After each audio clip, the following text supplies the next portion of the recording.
200,000 Ghana cedis per concession. This is all alleged by Professor Frimpong Boateng. Then there was also mention of the board chair at the time, I believe Mr. S.K. Boafo, who apparently thwarted some efforts of the IMCIM to go into the whole community mining project, cancelling some events that the IMCIM had scheduled. So these are the main mentions of the Minerals Commission, very specific things that he says were wrong. Maybe we can start from the top. The suggestion that there was some weakness in your ability to provide the proper regulatory service, saying that your inspectorate division had broken down. Is that the case? Kojo, thank you. And we still thank you. And I think it's good you are giving us this opportunity to respond to some of the issues. And I'm sure, and I knew that you start with this before even we'll spend a lot of time to discuss actually mining. I'm happy you said we are here for a long haul. Yeah. And then we'll spend maybe between now and the end of the year, to discuss mining in general. Maybe we might start with small scale. So, and then thank you to our listeners too for this opportunity. I've responded to some of the issues raised at some other media or stations. But let me start this way. Yes, and I like the way you itemized or listed the items, and I'll deal with them as we go along, and then I'll link them to the situation now, and then our mandate. Let me start by saying that the role of the commission is to regulate and manage the mining sector in Ghana. Broadly, we'll talk about that later on. We are a creature of the Constitution. There's a provision in the Constitution which says that when it comes to managing natural resources, it should be done by commissions. So that's like a Forestry Commission, Water Resources Commission, Energy Commission, Petroleum Commission, Forestry, and then also Mining. Minerals Commission, PNDC Law 154, that was 1986. And then it was repealed in 1993 at 450. So we've been around for 37 years now. Yes, so that is it by way of how we started. We have a board chair, and then a 9-member board. Typically, like most public boards, they are appointed by the president. But let's get to the substance of your issue. Sure. He started by talking about the fact that, look, everything that he said boils down to the fact that maybe the Minerals Commission was poorly equipped to do its work. And then we'll narrow to the details. One, he says there were delays in the licensing regime. And for that matter, that led to people waiting years to get things done. Kojo, I'm the first to admit that yes, to some extent or to a large extent, that is true. And when we get into the nitty-gritties of illegal mining, that is one of the contributing factors. That is one of the contributing factors when it comes to illegal mining. I think what Ghanaians want to know is this still the case? Is that true? Is that the situation? What has happened? Kojo, let me say this. It is no longer the case. I think the last 2-3 years, government has pumped in a lot of resources into the Minerals Commission to fix some of these failures. So one, as I speak, 24 hours around the clock, Monday to Sunday, you can apply for a license. Okay. Did not exist at the time he was doing all this work. So the problem has been fixed now. The small scale people will admit, they will tell you that, look, Nansamba Minerals Commission, within a short time, things get done.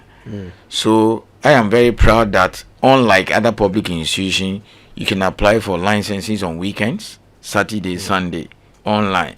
In fact, you can apply for a license right in this studio. So wherever you have access to internet, and basically everybody has a phone now. So the licensing regime, to a very large extent, has been fixed now. We have a 24-hour 7 online application. You can apply Monday to Sunday. That is it, online. Yes, what he came to meet or what he saw in the past, this is how it happens. You have to find yourself somewhere in a district. So let's say if you are from Boku, you got to find your way and get to Bolga office. You go and the officers are in the field, that means you have to come another time. If you're not able to get there before 5, it means they've closed for the day. But I'm saying that anybody in Upper East, okay, you don't need now to get up and go to Boku. Okay. All that you need to go is to log on and then apply online. The officer is under instructions to give you a call. You see, when you apply online, you provide your details, your number. And then the officer will have to call you and tell you, come for inspection. Because you see, that is a must. So he puts in an application, let's say Saturday or Sunday, he can give you a call. And the instruction is that they shouldn't do this beyond 3 days. Right. So he gives you a call, takes you to the field, they do the inspection, it is uploaded. So when they upload it, they will just see it, head office. It's just a day's process, then it goes to the minister. Let me tell you the situation which has been fixed now, the way the system used to operate. So you find yourself in the office, you go there, hard copy. If you happen to meet the officer, fine. If he's not there, that's okay. And then you need to fill in the application. Then he has to take you to the field. That takes about a week or so. Then he has to do EMS or courier. Today is Thursday. In the past, if you should do some courier, we will see it like Tuesday or whatever. But now, within a day or two, applications can be uploaded anytime. Even if he comes back home, and the officers work beyond 5, he comes back from the field, he can even fill in and upload it. So that is one. So that has cut the delay significantly. I'm still on licensing. One other issue he mentioned that we're inefficient because you now have small-scale mining taking place in 13 regions. I'll touch a little bit on it. I joined Minerals Commission 2002. Essentially, there was about 4 or 5 regions. Ashanti, Central, Eastern, and Western, which is now Western North and Western region proper. Today, apart from Oti, where I come from, Volta, and Greater Accra, you have 13 regions, small scale, and then about 3 million plus. We will come to the numbers too. So it means that we got to be everywhere. So in the past, or about 3-4 years ago, you have an officer in Wa who takes care of the whole Upper West region. How do you expect him to be efficient? Today, it is not the case. There's, Tinga, you have Bole, etc. And then we are building offices all over the place. Where the offices are not ready, we now rent. So that is it. Now, still on licensing, every Minerals Commission office, the district level and the regional level, is fully connected to the internet. I mean, that was his gallant stop thing that he was thinking about. It's done. 24/7. Every Minerals Commission office is connected to the internet. Yes, they have access to internet 24 hours. Okay. Because that's the way they work. So it's also part of the licensing system. So I'm saying that you can apply for license any time of the day, the whole week. Officers are connected to internet. And then government gave us 20 brand new pickups. So every district officer or inspector of the Minerals Commission has a pickup for him to go around and do monitoring. Some of the offices even have 4 or 3, like Takwa. And then to still cap it up on the license issue. But just before you continue, let me just ask a very simple question. So these district offices that you talk about. Yes. Now, at the time when we had about 5 regions, how many district offices did you have? And currently in the 13 regions, how many do you have? Oh, for instance, when I mentioned about those 5, we used to have Oda, Akwetia, Takwa, Bibiani, Konongo, Boga, and then I think Enchi and Co. But now we're heading to about 20. Yes. 20 in the 13 regions. Let me tell you how it works. Sure. So, for instance, Minerals Commission district offices and regional offices in the past were based on where the mineralizations are. Yeah. So, if you don't have an office in a particular region, it is because maybe mining is not taking place. Some districts have grown to become regions now, and some satellites have become districts now. So, for instance, in Upper East, we are in Boga, we are in Bane. Okay? If you go to Wa, Tinga, Bole, and then Wa, in the past, Wa guy will take care of the whole of Upper East.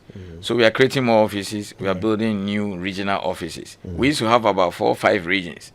Now almost all the regions we are there now. Yeah, and these district offices, of the commission. Now, your law is very categorical that these officers have a lot to do. They would compile the register, and they would also supervise and monitor the operations and activities. Are they able to do that? Yes, they are able to do that because now we have more men. Within the last 2 years, we've hired 30 inspectors. 30 of them. Mainly folks who have worked in the mine and they've joined us now. A lot of people leave the mine and join us. And also we took many of these guys who were trained in UMAT and Co. When I say inspector, it's basically a professional person who has been trained to do monitoring. Now, there are various facets of mining. So you have those who have read mining, you have the chemical engineer, you have the electrical engineer, you have the metallurgists, and all those guys. Collectively, we call them inspectors. So now we have the men. Let me put this. Now we are very well resourced. Practically almost all the tools, the equipment, the men, and the vehicles that we need to be able to go around. I mean, if you now have a situation where you have one officer and one vehicle to man a whole region, and 2-3 years on, you now have about 4 or 5 vehicles. He's well equipped, etc. Then so things have improved. You mentioned that you've now automated the systems in your various offices. 24 hours. Which essentially is what galamsey was supposed to be. Let me ask about that. Was that quite an expensive endeavor, It is expensive. Therefore, fancy. Fancy say you nam. Okay. It's very expensive. You need to do it. Look, let me tell you, Kojo, you are talking about a sector that contributes no less than 40% of our receipts. You heard the governor about a month or so ago. He says the first 2 months of this year, January, February, the receipt, that is everything that left this country, was about $2.8 billion. Gold alone, 1.1. That's about 40%. Okay? Now, prices of gold record highs. If it stays like that for the end of the year, I'll not be surprised by the time we compile the later, close to about half of the entire foreign exchange receipts of this country will be coming from mining. This is a sector you cannot joke with. You understand that? The biggest producer of gold in the world, Newmont, an American company, is here. They have 2 big mines, one in Achim, one in Ahafo. They are building a third one. Okay? The 4th biggest gold producer, Gold Ashanti has 2 mines, they are here. And then, Goldfields, which has also 2 big mines. The 6th in the world. So you have number 6, number 4, number 1 in the world working here, big time. They deploy state-of-the-art technology. You got to match them boot for boot. So we also take our men, our women to some of the finest universities for the various mining and geoscience programs in the world. We have to do that. The president understands us. The government understands us. So every year when we draw our budget, we take it to our minister. It goes to parliament. It is passed. They don't slash anything. We are not capped. The parliamentary committee, very cooperative. They understand all of those things.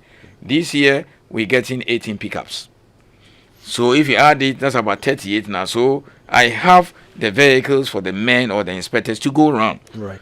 The system has been automated. You can apply anytime. So that has reduced the delays significantly. That's what I'm saying. Okay. So this is my response to Prof's bit on the licensing regime. The detail I was hoping to learn was about the actual cost. Do you have a ballpark figure how much? It doesn't cost. The small scale license is about 120. No, forgive me. The cost of setting up the system, the automated system. No, I need to go back and look at it because you see, you have to connect every district to the internet. You got to pay for it. Yeah. Every district officer has a computer. Even some have laptops. Right. And then they have gadgets that allows them to work in the field. Okay. The survey equipment we bought, it's quite a very expensive thing. So and the we reason why the reason why I was asking this is because you already had galamsey. No.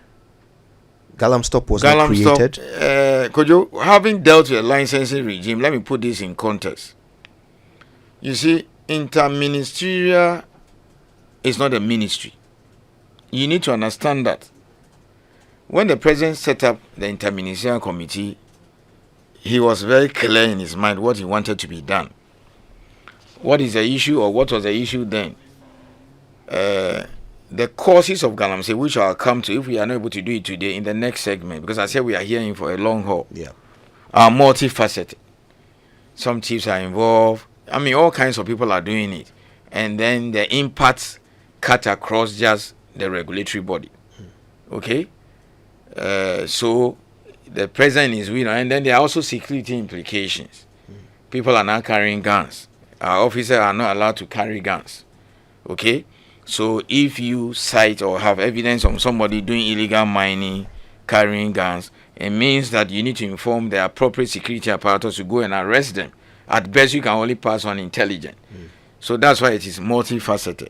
So the president, in his wisdom, said, look, let me get the Minister for Interior, Defense, Environment. 10 ministries. Yes, all of them, and some agencies to assist. So that including your parent ministry. Yes, and so that they look at the issues and come out with some kind of solution. He didn't say it is a regulatory body. One of the solutions hang on. So let's put that in context. So the expectation is that when they go and sit, and then all the causes and challenges come out, and they make a decision. So if it has to do with the environment, then it is expected that some kind of policy brief or paper or directive will be issued to, let's say, the EPA or the Water Resources Commission or to the Minerals Commission through our minister, because these are regulatory bodies. That, look, we've identified this, or having brainstormed, we think this needs to be done. Take steps and get to do it. I thought that was a proper thing to do. But I think at a point in time, I mean, if you even read the what do you call it, if you step back prior to this report, there were even a whole lot of issues with interministerial. Just as I have started here and admitted that, yes, we were poorly equipped then, but now it is no longer the case. So when you have a situation where the interministerial people get up and start, so that will now dovetail or take me to my second point, where he mentioned the board chair of the commission that they were pushing back. But please deal with the galamsey. Yes, I'm talking about the galamsey was nothing but this idea of automating the system, and I'm saying that is done. It's history now. But they did it. No, they didn't do it. They didn't do it. They were doing their own thing. Galamsey has nothing to do with Minerals Commission. And let me tell you this. Before interministerial was set up, the Minerals Commission got some grant or some aid from Australian aid. AusAid. Okay? Even long before I was appointed to serve on the board, I had worked at Minerals Commission for so many years, left to work internationally. So before I came, the Minerals Commission has completed phase 1 of automating the system. Everything was done, all the documents, everything has been scanned. They got money from Australian aid. And then they were supposed to do the second phase, which will now take them fully online. Okay? But then the Australians cut off. They said, no, we cannot do that. So when SK Boafo board came and we got an approval to now go fully online. Okay? So we got the money, it was approved in the budget, and we started the process before interministerial came. So galamsey was not what took us online. I know this. No, I needed to put it on in context. So Professor Fimpong, once he came to meet a system that was being automated. It is the last year. We went fully online in 2002 January. We tested. Hang on, Kojo. It's important we explain this. So you give me time. So November 2021 to December 2021, we did some trials just to see how the system will work. And then we said 1st January 2022, Minerals Commission has gone fully online. It's been successful. There are a few challenges we are upgrading to see how we can connect EP and others into the system. So before he came out with this galamsey idea of automating the system, I'm saying Australians have given us some money, and then the hard stuff were done. And we completed the digital system, last year and went online. It has nothing to do with galamsey. So there was some infrastructure to automate the system before his report came. And it's completed now, and I'm so proud. So that's the second one. Now let me explain this. So the expectation is that when they go and have their meeting, and they say, look, we need to change the system, we need to maybe tweak the EPA or whatever. I was expecting that they will come out with some letter, and then it will be given to the various ministers, the institutions that are supposed to do X, Y, Z. Then they will write to them. Then those institutions will now go ahead and then exercise their regulatory role. Wait, I'm coming to something. We were not saying that. So now, interministerial now started, behaving as if it was a regulatory body. So then, you got the likes of the chairman of the Minerals Commission saying that, hang on, you can't do this thing.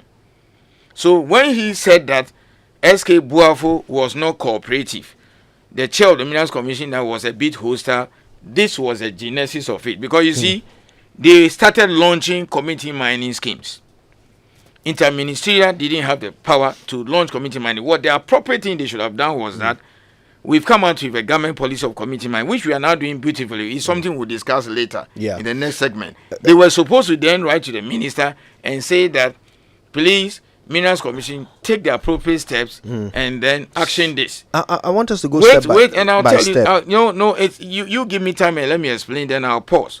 So then that's what we're expecting. We were pushing back. It was later on that they now wrote and sent us some maps and say, oh, the following areas have been identified. Take it and then go ahead with the appropriate licensing. But initially, that's what they were doing. So, for instance, the very place that the scheme was launched belongs to a large-scale company called Golden Star. We were told to attend the ceremony midnight before. And then the place was launched. Golden Star protested to us. In fact, practically almost all the large mining companies wrote to us and said, our lands are being taken. So we drew the attention that, look, you can't do it that way.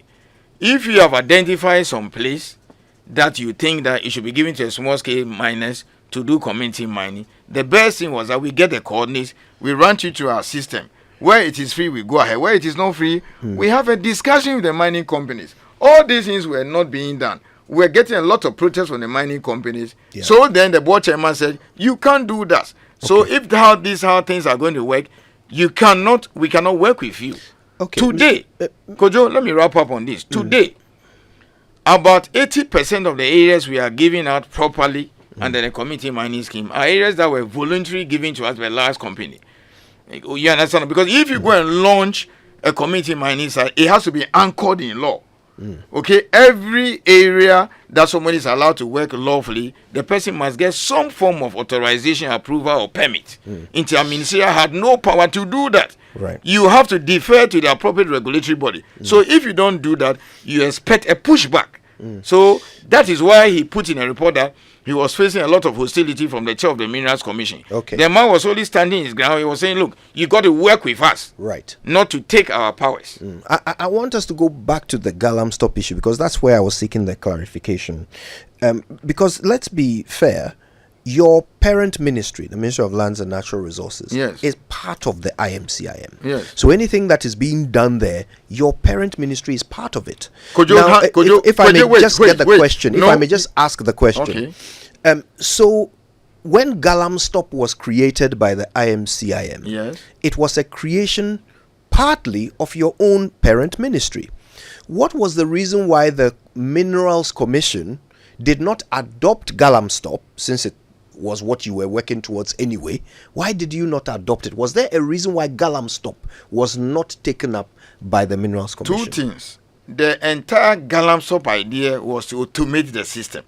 Yes. And I'm saying before even interministerial was set up, some automation has been done. We got Australia aid. So there was something that was in process. You see, a lot of things they were doing, they were not doing in consultation with us. But your ministry was there. Wait. The minister was supposed to be part of it. But it's unfortunate you left out that report. He said that the then minister and the chairman of the Minerals Commission were not cooperating. Have I answered you?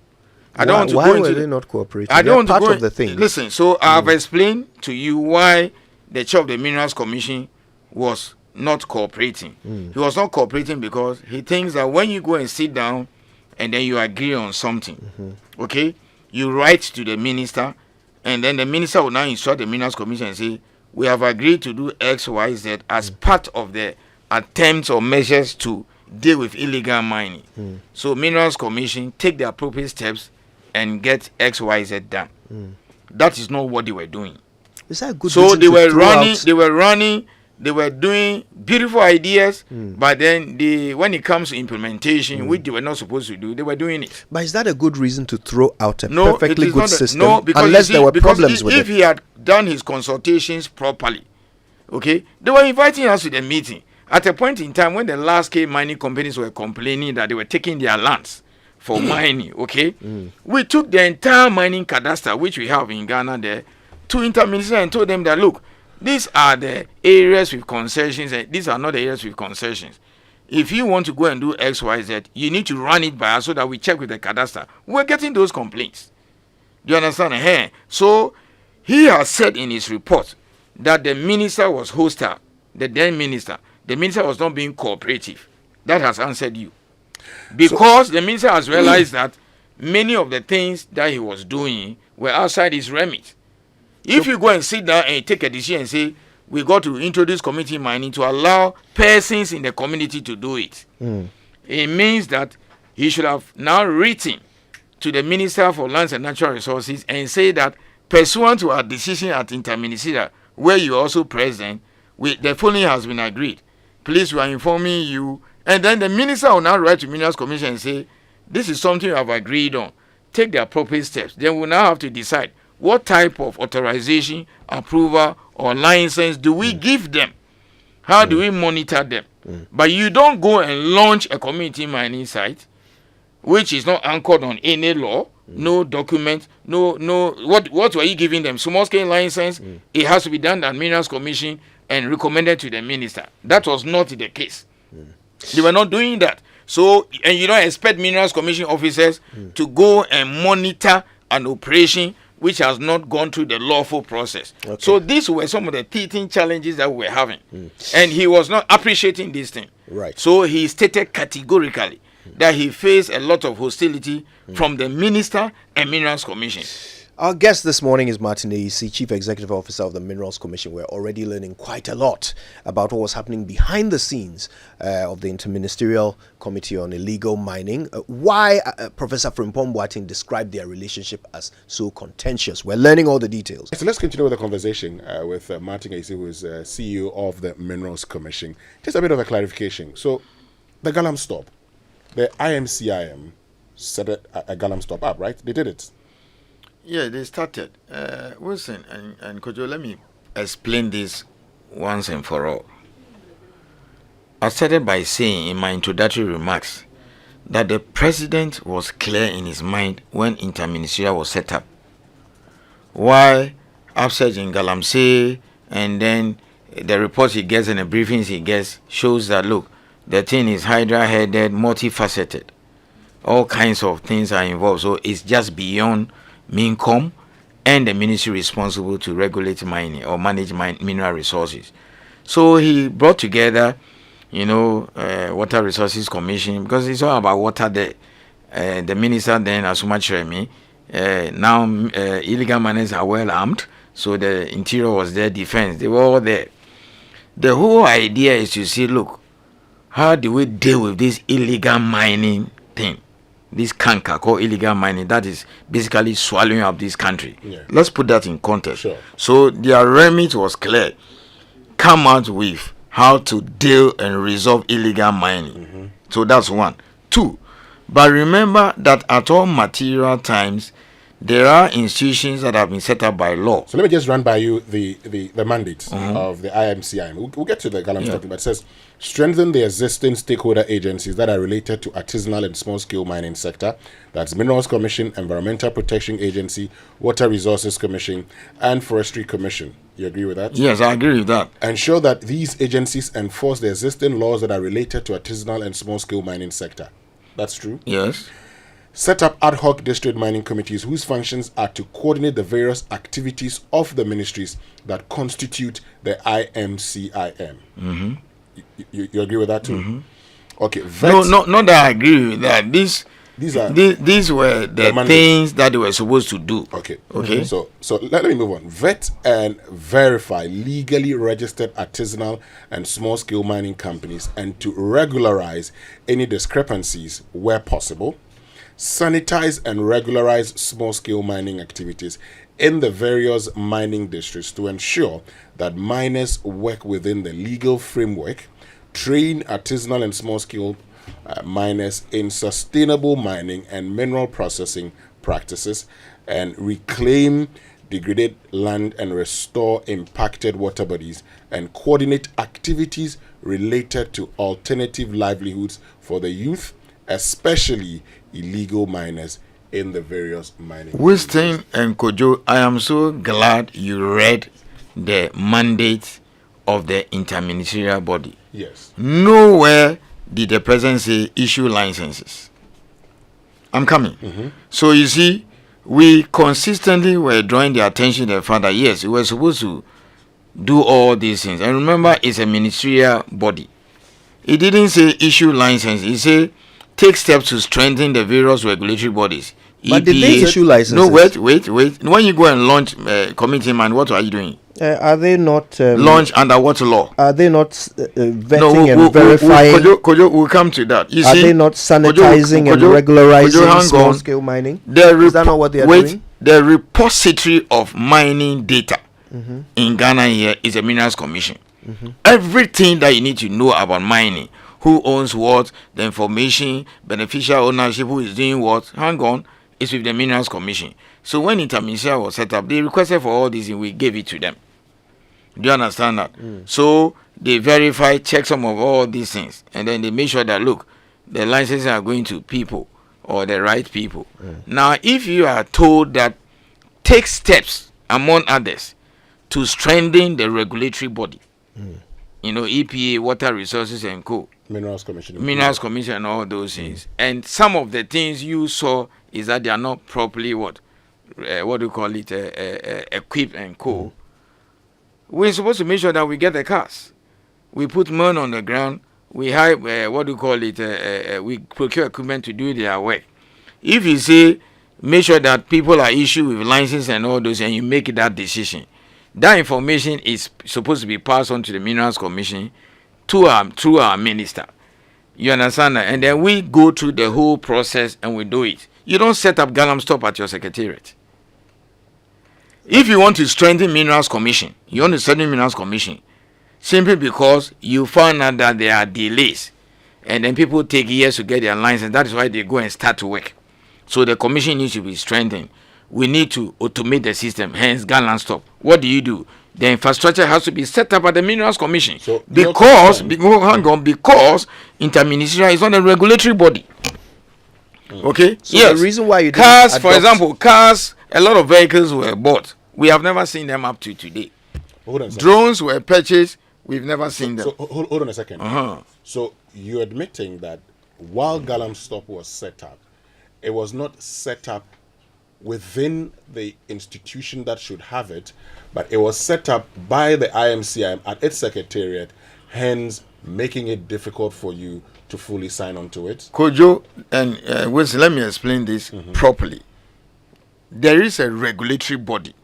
That's not in doubt. Wait, for mining, Minerals Commission. There's a regulatory body for environmental matters, EPA.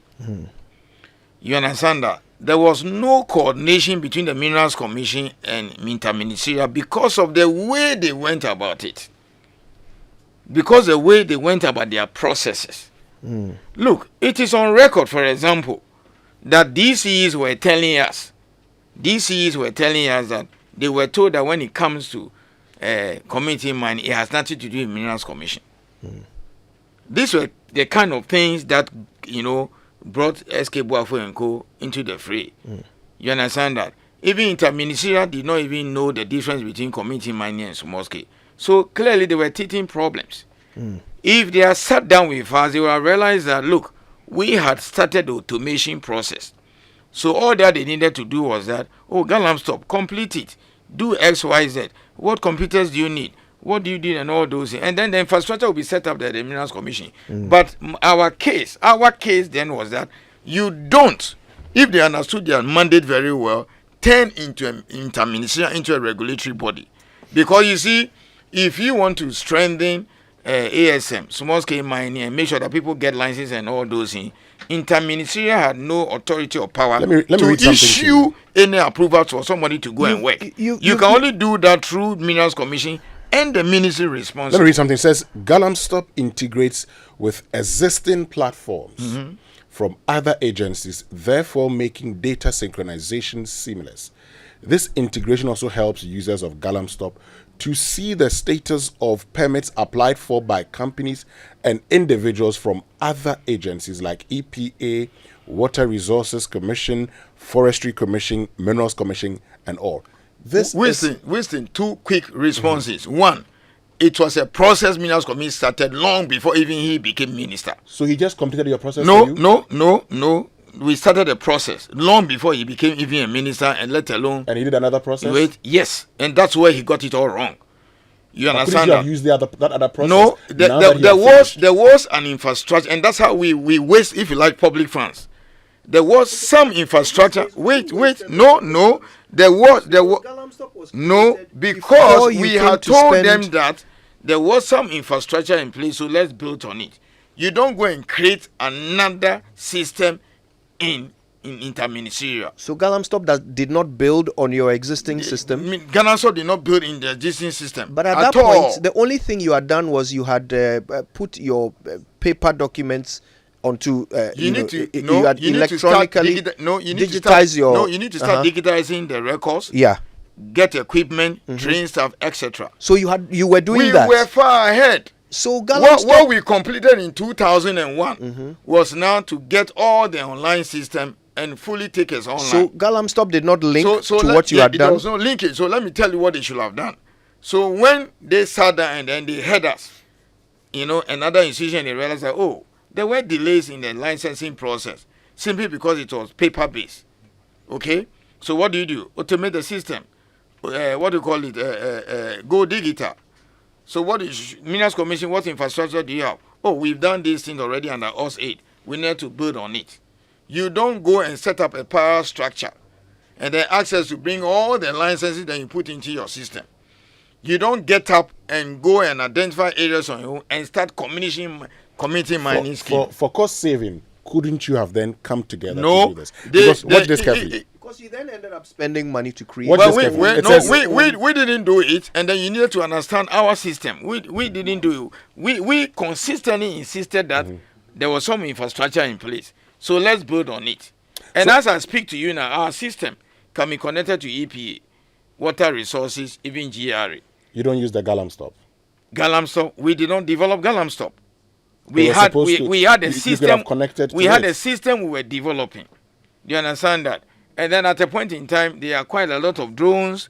There are quite a lot of vehicles. Those things were never given to Minerals Commission. So that was a problem. Okay, let me say that if they had worked with the Minerals Commission closely, because you see, I think some of the things they were doing were outside their remit. They read some of their mandate and their powers to mean as if interministerial was becoming a regulatory body. Hence, it's a point you have made. Hence the pushback from the minister. I'm not the one saying it. That's what he said. Okay, because how do you go and launch community mining schemes without recourse to the Minerals Commission, the regulatory body? You've made so the point. You don't launch it and then you ask us to come and regulate. We can do that.